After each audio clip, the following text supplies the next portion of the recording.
په مردان ډیویژن کې د آیسکو او لیسکو کپنې د نیچکارۍ خلاف په ګڼ شمېر ملازمینو یو احتجاجي ریلي وکړه. د احتجاجي مظاهرې قیادت د پاکستان واپډا هایډرو الکتریک ورکر یونین عہدیداران حاجی امجد محبوب شاه، حاجی زبیر غفار خان کولو. د احتجاجي مظاهره د واپډا آفیس نه تر د ایسی مردان آفیس پورې خپل احتجاج ریکارډ کړو.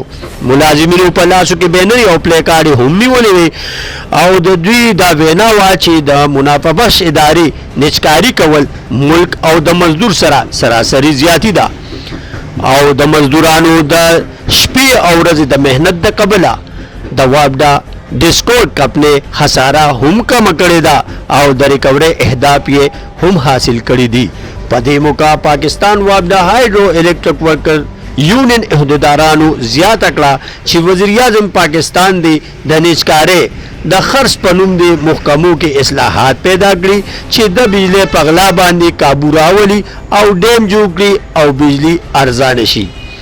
او دوی دا هم وویل چې ریټایرډ شوي ملازمینو ته د پوري د پنشن ادایګي وکړي شي او د ډیسټریکټ ډومیسایل په توګه د پوري برته هم وکړي شي.